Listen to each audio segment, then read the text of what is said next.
Has anybody heard of an invisible illness before? Right, no, because one simply wouldn't exist. However, there is a condition called amplified musculoskeletal pain syndrome that is considered to be an invisible illness. I'm credible to talk to you about this topic today because I myself have been diagnosed with this condition. And a reason why you should listen is because it's going to make you a whole lot smarter on what the condition is. First, I will be going over how it happens. Next, I'll be going over what it affects. And finally, I'll be going over the treatment and medication for this condition. Now that you know I'm going to inform you about AMPS, let's start talking about how it happens.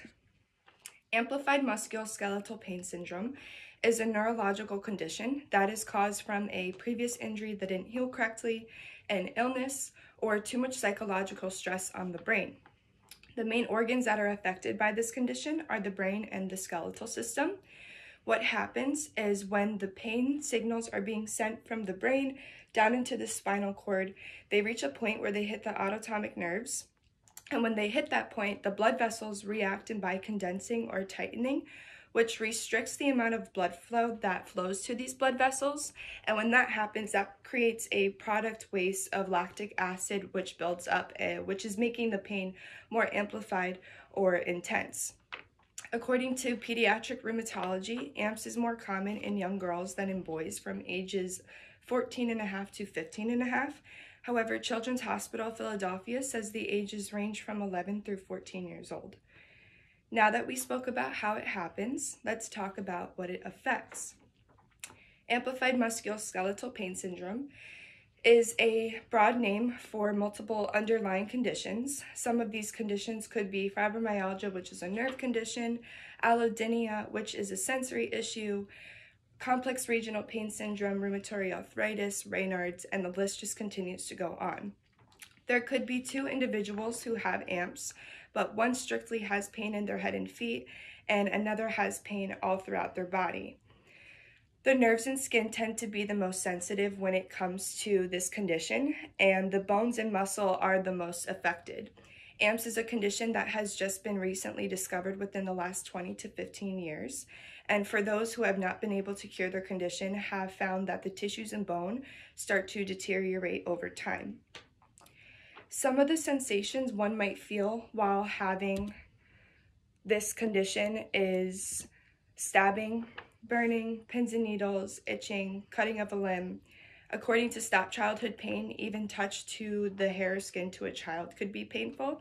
There's been many mornings where I've woken up and put on the most comfortable sweatshirt that I've owned, and in every place that the sweatshirt is touching, it feels like there's knives in every place.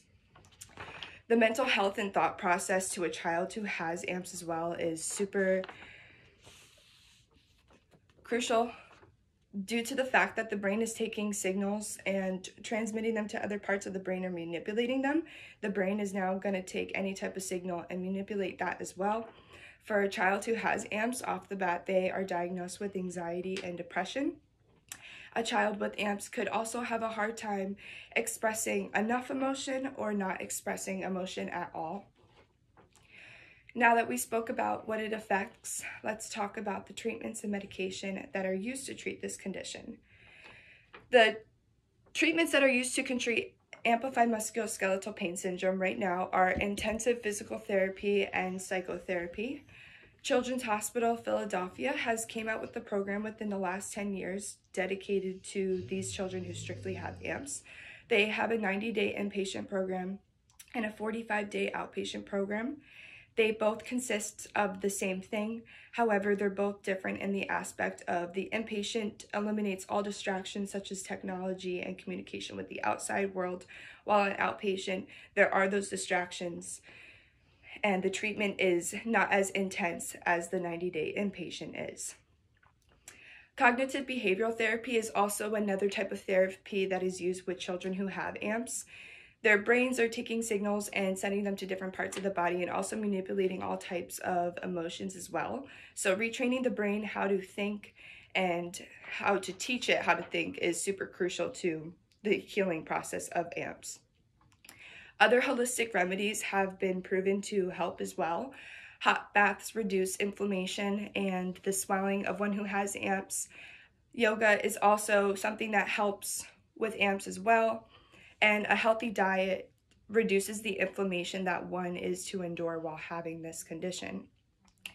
Medications aren't widely available to those who have AMPS. When AMPS was being discovered in its beginning years, doctors thought that children should be put on low dosages of high prescriptions such as Percocets and Oxycontin, and what that just ended up leading to was child drug abuse rate increasing.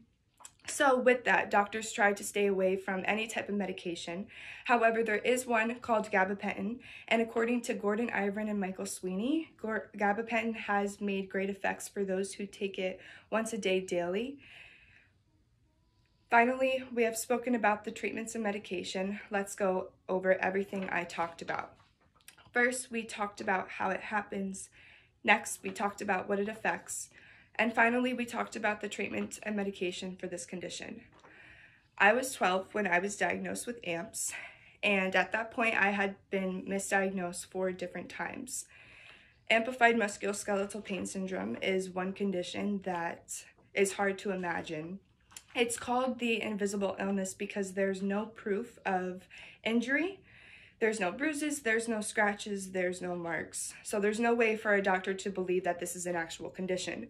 However, last year on December 14th of 2021, Congress declared a National Amplified Musculoskeletal Pain Awareness Day, which has made me feel like I have a voice in this condition and being able to talk about it to my fellow peers and educate them on what this topic is, because it is something that is increasing in the younger generations today.